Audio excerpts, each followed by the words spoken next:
That's what I love the most about traveling, that you just meet these really outrageous people. And I love that because it's exciting, and why not? And let me hear what you're up to and what did you do and what's your family about and what did we do the same growing up and what are our likes and our dislikes. But actually having time face-to-face, one-on-one with people is just really transformative. It has taught me so much. For example, ideas that I had before, or preconceived notions or things that I thought that I knew, and actually sitting there and listening to people's lived and material experiences, the content of their lives. I think that is so important, more than ideology, more than what you thought you believed.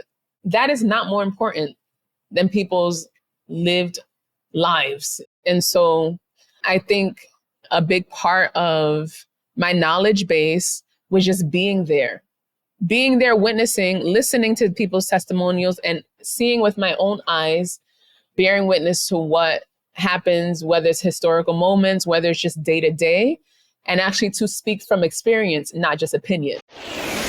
This is the Maverick Show, where you'll meet today's most interesting location-independent entrepreneurs and world travelers, and learn the strategies and tactics they use to succeed. And now, here's your host, Matt Bowles. Hey everybody, it's Matt Bowles. Welcome to the Maverick Show. I just want to start off by letting you know that I have compiled my list of the top 10 essential books for digital nomads. Now, this list contains some books that I read before starting my digital nomad journey. There were books that inspired me to do it and gave me the how-to information to transition into the digital nomad lifestyle. Other books on this list I've come across much more recently, and they have profoundly impacted the way that I see the world and the way that I travel through it. So this is a top 10 list that includes all of those books, and you can get it at themaverickshow.com/books. It's completely free. It's just going to ask you to enter your email, which will put you on to the Maverick Show's Monday Minute email newsletter if you're not already subscribed to that. And then you can check out the list. I write a little bit about why I selected each of the 10 books and how it has impacted me. And then I give you a direct link to each of the books there. So that is waiting for you. You can grab it right now at themaverickshow.com/books. And now let's get into the episode. This is part 2 of my interview with Dash Harris. If you have not yet listened to part 1, I highly recommend you go back and do that first because it provides some really important context for this episode. If you have already heard part 1, then please enjoy the conclusion of my interview with Dash Harris. Well, I also want to ask you about the travel that you did in Equatorial Guinea, which is a country I have not yet been to, but I am aware that it is the only country on the continent of Africa that has Spanish as an official language. And I'm curious, when you went there, the cultural similarities or differences that you noticed between Black Spanish-speaking communities in the Americas and the Caribbean compared with Black Spanish-speaking communities in Equatorial Guinea. Yeah, so Equatorial Guinea, first of all, it was created as a penal colony for the Spanish colonizers. Actually, Afro-Cuban resistance folks were sent there during colonial times. They were deported, essentially. They were deported from Cuba to Fernando Po, which is in Equatorial Guinea. And so this idea of deportation, that's colonial. This is not anything new. And it was most deeply felt and still felt by Black people. So that was a penal colony of the Spanish Empire, and they did colonize it. People do speak Spanish in Equatorial Guinea, but they also speak their mother languages, which would correspond to their ethnic groups, whether it's Fang or Bubi. It was really great to be able to meet people there and speak to them and ask them about their experiences. And also my dad went on that trip with me. So he was also very curious and he was talking to locals, and I did a couple interviews. I have to find where I put those interviews, but they were speaking in Spanish. The Spanish was heavily accented by their mother tongues. So it was multilingual folks, period. And really, this is one thing that if I know nothing else about people on the continent of Africa, multilingualism is what it is. And I'm always so very impressed by Africans who migrate to Spain and they're speaking Spanish in 2 seconds, right? Because you also have to survive. But the folks on Equatorial Guinea were multilingual. They spoke Spanish. I would assume with the same facility as their mother tongue, but this is just my assumption. And yeah, that really would be the most obvious thing that would connect them to Latin America is the colonization. But outside of that, it was an African country. As far as I know, it's super corrupt. Of course, the government is different than their people. And so it was really cool to be able to actually meet folks on the African continent and hear about their experiences. And also my travels in Spain, I met a ton more people from Equatorial Guinea in Spain. That gave me the continuation of these threads. Each year, it compounds my experiences, the people that I meet, the people that I speak to, their history, their context, because that Equatorial Guinea trip, that was before I went to Spain. And I met a ton of people from Equatorial Guinea, or their parents were from there. And I knew that background already. And I was like, oh, okay.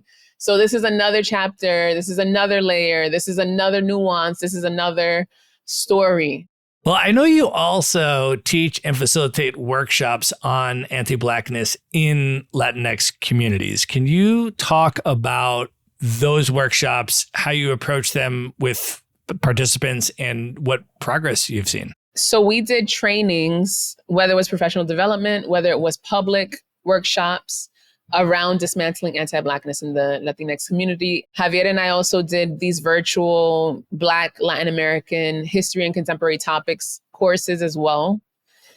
And I also do talks and lectures and keynotes at conferences, at universities, colleges, organizations, etc. But my most recent was at Bucknell University, where I screened my documentary and also spoke about the topics and themes in the documentary, as well as anti-Blackness, and also film. And we've gotten testimonials and people that have come back, that have returned and told us what they changed in their daily lives because of the information presented at these workshops. A few had changed their curriculums in their specific area, whether it was their Spanish class or their social studies class or something like that. Somebody changed their entire thesis, their master's thesis, because this is a question that we asked. You have this information. What are you going to do with it now? It's about embodying it. It's not just, oh, well, I learned an interesting thing and going on. It's about transforming your actual daily praxis, your cues, your contract, your stories, the collective fiction that you've been buying into, your imaginary, your way of thinking, your framework, because we speak about experiences from the Black lens, from people's lived experiences as racialized Black people on this earth. And I would say that the Black perspective, especially as we're talking about in Latin America, no one wants to hear that. No one was hearing that. Black people, we speak amongst ourselves, and we continue. That's never going to stop. But outside of the Black communities, people are like, wait, hold on. You're telling me something else. You're telling me something different. I'm like, yeah. And so we've had people with PhDs, Latin American PhDs, whatever the title is. And they're like, I have a PhD in Latin American studies. This is the first time I'm hearing about this. I'm like, of course it is. That doesn't surprise me. This is what the institutions replicate. They're going to replicate whatever state-making narrative serves them. And it's not going to be from a Black point of view. We know that. And so when people take that information, actually apply it, actually embody it into their daily lives, I'm pleased, but that's not the point. I don't need to be pleased. It's really our humanity at stake. And so when we address anti-Blackness, we address everything, because everything is predicated on anti-Blackness. And I have said this before, and I will always say it. When I say anti-Blackness, I'm also including anti-indigeneity, because that is what is the basis of anti-indigeneity, is Blackness. We're these populations to this day that are imagined as the Black ones. Even in Australia, there's this notion of Black for Indigenous people, and that's how they identify themselves. And so we're talking about global anti-Blackness. And my corner of contribution is for Latin America and the Caribbean. And so in these workshops, we talk about the long history of it, how anti-Blackness is proliferated and perpetuated in media and education, in belief systems, in culture, in how we express ourselves, the things that we say, how we say it, the slurs, the racialized slurs in speech, in thinking, in how people treat racialized and gendered bodies on this racial hierarchy, this pigmentocracy. Who does the work? Who does the labor? Who is the most in danger? Who is the most at risk? Who is marginalized? And this is not oppression Olympics or any competition around that, but in identifying where people fall in geographies of power and geographies of dominant power in whiteness, in Blackness, and how it's expressed. And so it invites people through history, through, I like to say, receipts. I love giving references, books, whatever you need to know. I got it for you, actually. I was just updating the Afro-Latinx reading room that we have. It has tons of essays, media, film, books that people can educate themselves, because I can only do so much. You have to embody this other way, these alternative ways, through the lens of the arrangements of anti-Blackness in the world and how you're benefiting from it, how you're participating in it, how you're perpetuating in it. And that's a more difficult conversation when it comes to Latina people and Latin America, because of these notions of mixedness, of mestizaje or miscegenation, that in some way, somehow, because race play was forwarded as a national identity, as these mixed populations are part of the nation building, that racial categorizations are too imprecise, so much that racism doesn't exist. And I'm quoting Tanya K. Hernandez. Shout out to her, because she's also someone who is very active in this space. Her book, Racial Innocence, Latino Anti-Blackness and the Struggle for Equality, and her other works, Racial Subordination in Latin America.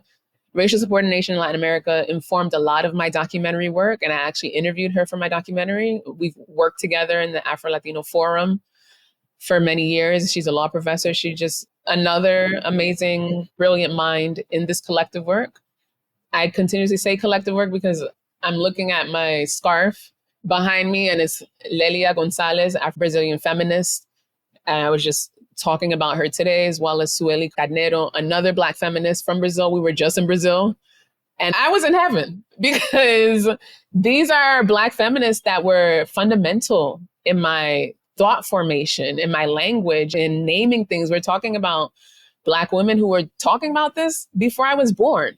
And my facilitating rests a lot on citing these Black Latin American feminists, because they had everything that I'm saying, they had already said it. And even more eloquently and more intelligently than I ever could. And so I rest on this collective body of work, and I present it to the people that sign up for our workshops, for our classes. Whenever I'm speaking, I'm quoting another Black woman, and particularly a Black Latin American, Black Caribbean feminist, because they had already said it. And also African American feminists as well, because we've all been in conversation with one another. And so these workshops, these classes, again, very much intentional, very much on this vast body of knowledge. Well, I know that music is a central cultural theme of much of your work and your tours. Can you put my audience onto some of your favorite Afro-Latin musical artists? The thing is, I'm very old school, and I come to realize this. Some people might even say I'm so orthodox. I like huge talents like Benny Moré, and he wasn't even of my time. That's even further, right? In general, salsa bands, El Gran Combo, Ismael Rivera, and old salseros that I grew up on. We were talking about reggaeton. Sure, you have the El Generals, you have the Nano Booms, you have those people, but La Atrevida, La Sista, these are Black women in these spaces. Everyone knows Chokeep Town, the Afro-Colombian group, but Goyo has her own independent projects. And really Afro-Colombian music, the modern music scene, and granted, because I'm so old school, I don't remember the names, but when you plug into one, if you plug into Goyo, you will see the rest of these new Afro-Colombian groups. Mabiland is one of them. Very much love the salsa bands like Elito Revés orchestra. And then on the Brazilian side of it, Ludmilla, Isa, very Black centered, very Black women centered.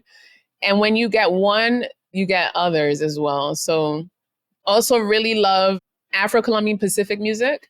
One of our trips, we go to Petronio, which is one of the biggest celebrations of Afro-Pacific or Black Pacific culture in Cali, Colombia, one of my favorite cities in general. That music where you have the marimba, which everyone was calling a xylophone on the trip. I'm like, it's a marimba. I'm like, yeah, I guess it is a xylophone. But just those sounds, those very rich percussion sounds, very much into Afro-Cuban music in general. But particular to Afro-Cuban music, I think there is just immense talent. But on the island, my favorite artists are the neighbors that I had in Cuba, honestly. My friends in Cuba who are professional artists, who they don't need a sound system. Their voice is the sound system. Their hands are the sound system. The instruments that they craft are their sound systems. My neighbor is my favorite musician, but what's being recorded are those sonic traditions. But I'm very, very much into Afro-Cuban music, NG La Banda. I grew up on El Grupo Nietzsche, super famous Afro-Colombian bands. I am into Dominican dembow. I cannot tell you any of the names of anyone because I put it on and it just goes repartero music, which is Afro-Cuban. Again, can't tell you any of the names, but if you just put that in, salsa choque, Afro-Colombian music, again, can't tell you any of the names, but you put that, I think it's more the genres that I rock to. If you search out any of that, Brazilian funk. Yeah, I listened to a bunch of Brazilian funk when I was in Rio this last time, and I really enjoyed that genre as well. And getting back to Brazil, I was also curious, how was your experience in Salvador de Bahia? Salvador is very much romanticized because I have seen the evolution of the Black travel movement into actual attention being brought to spaces where Black people are. And I mean, Salvador, that's not a new destination. Black people have been talking about Salvador for generations at this point. But I just notice and I caution, and this is something that I tread carefully with, is romanticizing and depoliticizing Black spaces. Because Salvador people tend to go to the historic district. And the historic district, which is Pelourinho, just even in its name is whipping post. That's one. Two, Pelourinho reminds me very much of places like San Felipe or Casco Viejo or the walled city in Cartagena, where these are geographies of enslavement, of gentrification, and just this overwhelming sensation of erasure, even within a Black space. Because I personally, when I'm not giving tours, I'm not going to Casco Viejo. I'm not going to the historic center. And a lot of Black Panamanians are not as well unless you live over there. Because at this point, these are touristic zones, gentrified spaces, super expensive. People have been displaced. People have been dispossessed, policed, even killed Black people to leave these spaces. And these are exactly the spaces that Black people from abroad come to. And it's just this weird conundrum for me because Black aesthetics have been folklorized in such a way that even Black people can't even identify when it is. And so I went to Pelourinho because I was obligated to, because this is part of the tour. I cannot eliminate that because that is the context for a lot of what we discuss when we're in Salvador. So we do have to go there. Absolutely. I'm not delighted to go there. I'm not particularly looking forward to going there, I should say, because you have in these squares, same thing as Old Havana as well, you have what I see as Black people working, absolutely. And you should give them your money. You should give them all your money.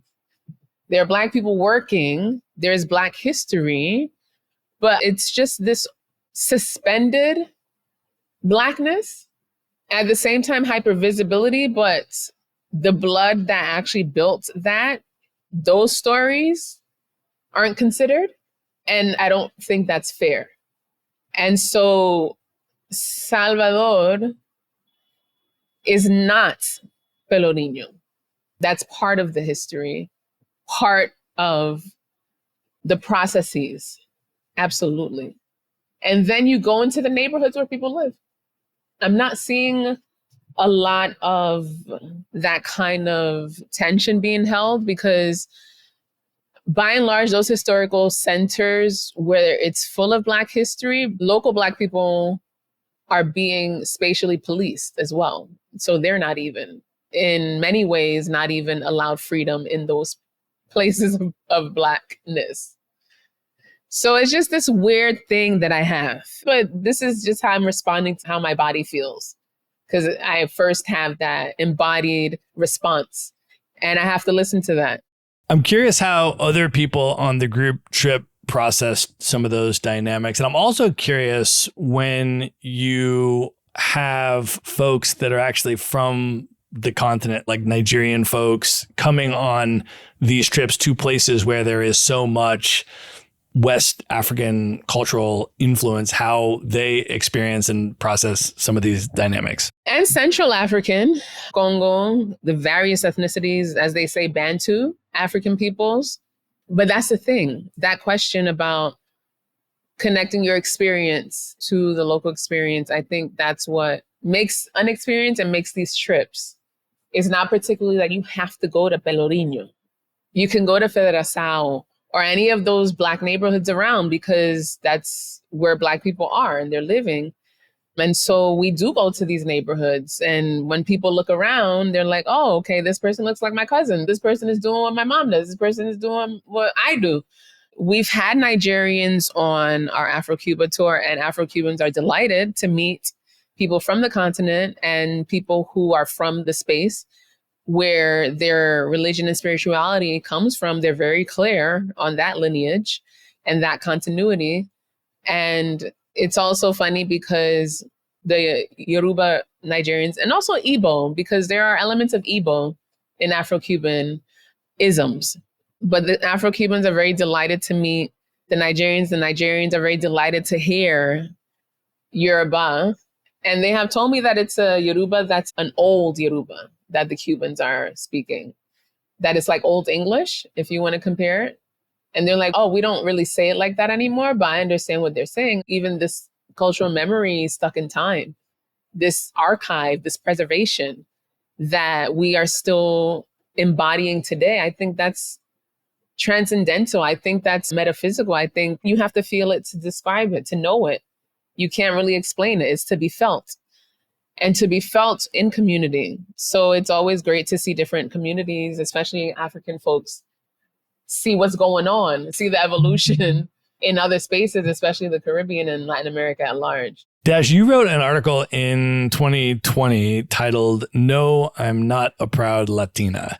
Can you explain the Mestizaje myth and how Latinx identity has functioned to exclude or erase Afro-descendants in Latin America, and as a result, how you currently personally identify? Mestizaje, if you follow me for 2 seconds on any platform, you know that's my arch nemesis because it's an ideology that comprises the psychology of Latin Americans, this idea that Latin Americans are so mixed.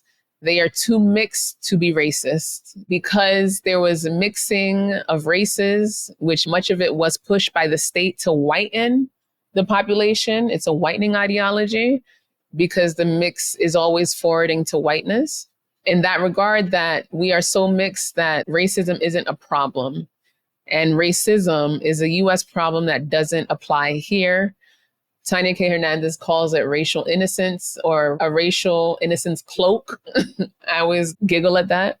There's racial innocence cloak that Latinx have around populations in Latin America being so mixed that race actually doesn't apply. And that's a lie. It's a myth. It's myth making to obscure the very real class, race, and gendered struggles of Black and Indigenous people in Latin America and its diaspora.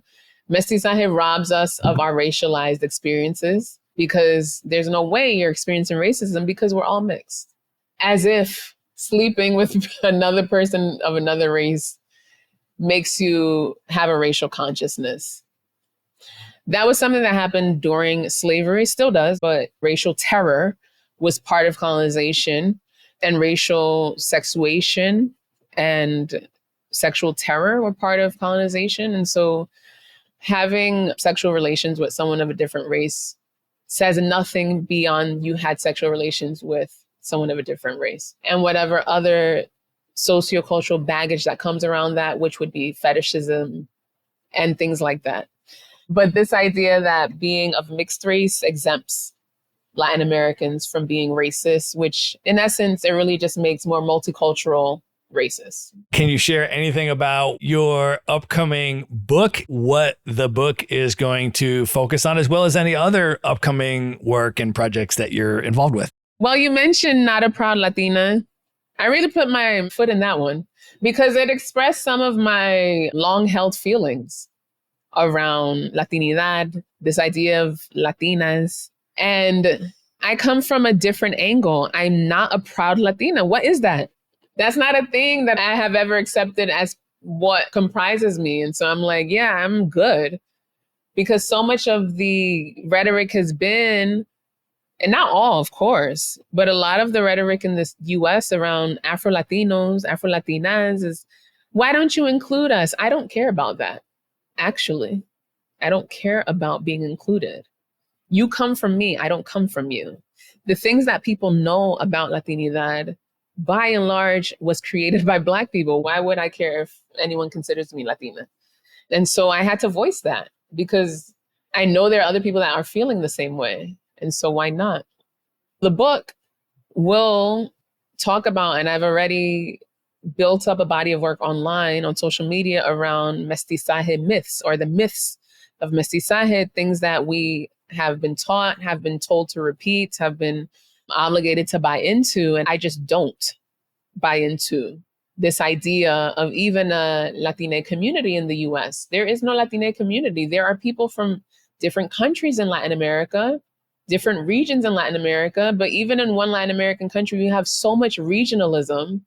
If someone's from the coast, if someone's from the interior, the mountains, the islands, please, the city, the capital, and it's supposed to be a pan Latin American identity in the US, please. It's absurd. It's ridiculous. And so I would say that I talk about the absurdities in this nationalization, this identity in nationalism, this affinity with narratives that ostensibly offer membership to everyone. And it's just not true. And so the people that get upset with me are like, I'm causing division. I'm like, I'm naming it. And that's why you're uncomfortable. These are things that I'm just talking about. They exist. I couldn't talk about it if they didn't exist. And so I just share my observations, my analysis, my 2+2, my revelations. And I just talk about it. I think I am a good writer.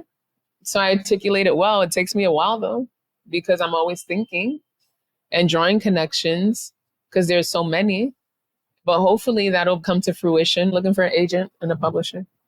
And that's probably going to be the title of my book, Not a Proud Latina, the Black woman's manual for divesting from Latinidad. And so I just speak about my experience with a little bit of humor, with a little bit of cynicism and analysis, but it's always deeply researched, deeply cited, deeply rigorous.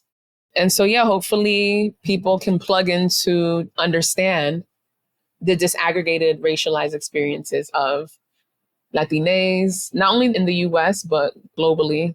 It's really exciting for me to share what I have learned with people, and that's what I want to do. When the pre-order link is up, we will put it out to folks and publicize it. Dash, what tips do you have for travelers who would like to engage with Black diaspora communities in Latin America more meaningfully and ethically and sustainably? One of the quote unquote tips that I give folks is that when they're traveling, and I say this on all our trips, is to look at who is laboring and who is leisuring in terms of when people are paying for things, when people are tipping, that most of the heavy labor that's going to be completed are usually Black women. You have to look at who is laboring and who is leisuring. To me, I don't think giving a tip to the owner of the place that you're renting makes more sense than giving a tip to the people who are cooking and cleaning in those places, and being discerning of that and being intentional and cognizant of that, because oftentimes Black women will be the ones cooking and cleaning. They may get tips, they may not. But the people who are more mobile, the drivers, for example, could be Black men, and they're able to be in these spaces of fun with the clients. They can show their personality. They can take them places. They can recommend places. They have more freedom of movement. And you get to see their personality too. And so, of course, you're being enchanted by them. You're going to give them really great tips, as you should. But I find that Black women are usually in these very subservient, servile roles where they don't show their personalities, or they're not allowed to show their personalities or allowed to speak much. It's very much a silent positionality where you're just serving and that's about it. That you're not really interacting on a personal level with these travelers. And so you're not being as enchanted. I mean, in some places, of course, yeah. Some people do talk to the Black women who cook and clean and all of this. Yeah, absolutely, that happens. But I was just thinking about, these are things that we tell our participants, our tour participants. Also, when you're tipping Black women or giving money to Black women, you're not giving the money only to her. You're giving that money to her children and her community, because Black women are the caretakers of whole communities. You're also giving money to the person who's watching, babysitting, or looking after her children that she probably had to leave behind to come and work with you. You're giving money to her neighbor, her sister, her mother that she's taking care of. Because again, Black women are taking care of these kinship networks. It's them mostly. So you give your tips to whole communities when you give your tips to Black women, because that's just the basis of it. We were just in Brazil. You're going to see Black women overrepresented in the domestic labor sphere. And so I'm always like, give them all your money. It's okay. No problem. Because you're facilitating some type of economical movement there. Is it sustainable? I don't know. But at least it's another way of embodying solidarity with Black women across borders and diasporically. I appreciate you sharing that. Dash, let me ask you one more question and then we'll wrap this up and move into the lightning round. When you think back about all of the travel that you've done over the years, how has all of that impacted you as a person? And why are you so passionate about continuing to travel? What does travel mean to you today? I think it indicates a huge privilege, a lot of freedom, a lot of access to capital. And also for me, it means connecting and seeing myself in other places. Seeing myself physically, racially, genderly, but also meeting different personalities. Because when we initially scheduled the meeting, you're like, oh, what are you going to be drinking? So before the call, I was like, oh, let me get my Vice Canal, or the Vice. Vice is an Afro-Colombian herbal and a many times medicinal drink. And it's coming from the Black Pacific coast.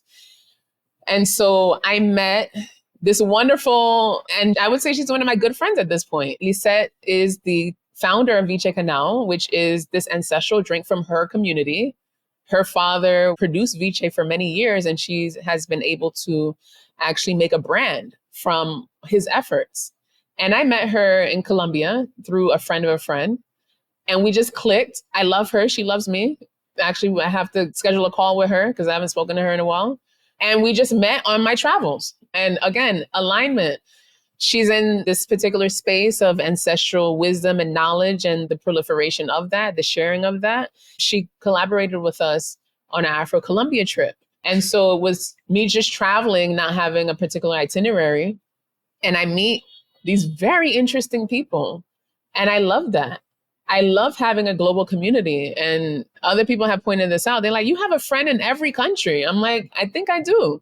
And it's amazing to see their projects, to support them, to tell other people about their projects, to get global support around what they're doing, because she had a fundraiser and I sent it to my friends. Some people donated, and just being able to connect folks and for other folks to know her as well, because I think the more that you give, the more that you have. I will introduce any friend to anybody because I'm like, no, more people should know about your amazingness and we should build kinship with one another. And so that's what I love the most about traveling, that you just meet these really outrageous people.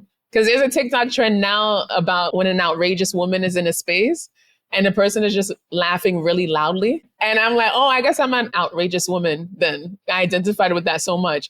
But I end up meeting other outrageous people. And I love that because it's exciting and why not? And let me hear what you're up to and what did you do and what's your family about and what did we do the same growing up and what are our likes and our dislikes? Because people bond a lot through dislikes too, right? Being haters together. You know, your suffering is your bridge. But just meeting really, really interesting people that you otherwise wouldn't. And I also think, of course, social media facilitates in that as well. But actually having time face-to-face, one-on-one with people is just really transformative. It has taught me so much. For example, ideas that I had before or preconceived notions or things that I thought that I knew.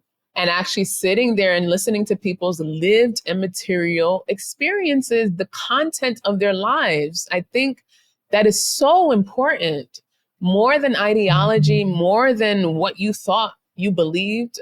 That is not more important than people's lived lives. For example, my ideas around Cuba was completely shaken when I started speaking to Cubans. When I started seeing things as they are in this moment. That's also something else, something relevant is time and memory. We work a lot with memory and what that means in the contemporary. Like when the classes that we gave Black history and Black contemporary, because that's important. The passage of time and the moment that we're living in is extremely crucial to act in. Because we don't live 5 years ago, we live now. And so actually being with someone in the moment and hearing what they go through, what they navigate, what they do in the moment is especially essential. And so I think a big part of my knowledge base was just being there, witnessing, listening to people's testimonials and seeing with my own eyes, bearing witness to what happens, whether it's historical moments, whether it's just day to day, and actually to speak from experience, not just opinion.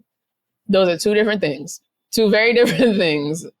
I don't care about people's opinions. I care about their experience. And I'm quoting Louis Versailles from Courageous Conversation. This was an event that I did a keynote on. And that quote stuck with me. He's like, I don't care about your opinions. I want to know your experience. Where are you getting these stories from? What are these being based on? You have to be there. And so I think that's what travel does. It allows you to be there. Dash, I think that is the perfect place to end the main portion of this interview. And at this point, are you ready to move in to the lightning round? Yeah. Let's do it. The lightning round. All right. What is one book that you would recommend that people should read? I'll say Child of the Dark by Carolina Maria de Jesus, and also the essay to Afro-Latin Feminism by Lelia Gonzalez. All right. If you could have dinner with any one person who's currently alive today that you've never met, just you and that person for an evening of dinner and conversation, who would you choose? I would pick Hortense Spillers. She is the blueprint for me. The porno trope of Black women was foundational for me. She's, I would say, the biggest building block in my understandings. And for many people, so Hortense Spillers, all the love and respect and gratitude to you. So yes, please, if I could ever have dinner with her, please. All right, Dash, knowing everything that you know now, if you could go back in time and give one piece of advice to your 18-year-old self, what would you say to 18-year-old Dash? You were right. Bitch, you were right. That's what I would say. And I don't know what that means because I'm me, because I'm consistent. So I know what that means. I don't even need to explain anything. All right. Of all the places that you have now traveled, what are 3 of your favorite destinations you would most recommend other people should definitely check out? Salvador, Havana, Cali, Colombia. Those are the 3 places I think folks need to plug into. Oh, wait, can it be a 4th? Can I say Buenaventura? Because Cali and Buenaventura are so connected. But Buenaventura, because it's the coastal place, is the ocean. There's whales there. Who doesn't love whales? The people are amazing. The food is amazing. The nature is incredible. And it reminds me so much. It's a port city, just like Colón, where my family is from. It's very similar. Amazing. I've spent about a month in Cali, also one of my very favorite cities, but I have not yet been to Buenaventura. Yeah, we go there. Amazing. We go there on our trip. We go to Cali and Buenaventura because I feel like you cannot understand Cali without going to Buenaventura. You cannot have a well-rounded understanding of that. And Buenaventura is just gorgeous. People are gorgeous. Everything's gorgeous culturally. And then again, the water, it's just mind-blowing. The nature is so beautiful. The mountains, everything. And they always cite Buenaventura as being rich in the resources and the reason why there's so much extraction there. Next time you go to Colombia, absolutely try to find a way to get to Buenaventura. For sure. All right. Last question, Dash. What are your top 3 bucket list destinations, places you have not yet been, highest on your list you'd most love to see? Senegal, absolutely. Still haven't gotten over there. South Africa, and actually Australia. Because I would say Nigeria too, but Australia only because I had always done projects on the Great Barrier Reef. Because every 90s kid wanted to be a marine biologist at one point. I don't know what that was. I think it was because of Free Willy. That was the era of like SeaWorld and Free Willy, but everyone wanted to be a marine biologist. And so the Great Barrier Reef, I had always been obsessed with that. And so I always wanted to go to Australia because of that. Amazing. Do you scuba dive? I have been. I went once, I believe. And every time I'm always like, I need to get my license because we have licensing places in Panama.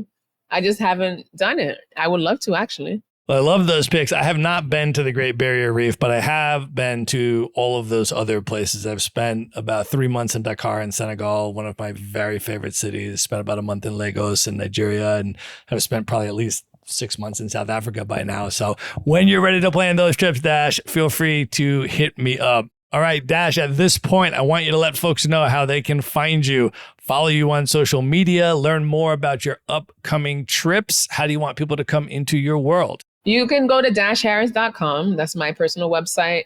Also, afrolatinxtravel.com. We have a few trips that are open right now, and those are Afro-Brazil in May, Afro-Brazil in November. We're opening up soon. But we have our June trip to Peru. That's exciting. June is Afro-Peruvian month. We have Afro-Panama in July. We have Afro-Costa Rica in August, Afro-Colombia in August, where we go to Petronio and Buenaventura, the Afro-Colombian Pacific Coast. You can also check out my documentary series, negrodoc.com. And also check out the Afro Latin America reading room, where a lot of the texts and the readings that I recommend are there. And that's on my website. And also my social media handles. My personal account is Diaspora Dash. We are Afro-Latino Travel on all platforms. I'm on all of them. I'm on TikTok, Twitter, well, X, I guess. All right, we're going to link all of that up in the show notes. So you can just go to one place at themaverickshow.com, go to the show notes for this episode. There you'll find all of the ways to find, follow, and connect with Dash, as well as direct links to everything we've discussed on this episode. Thank you so much for coming on the show. This conversation was amazing. Thank you so much for the invitation. Hopefully you can get to those places I recommended. Absolutely. They are now high up on my list. And good night, everybody.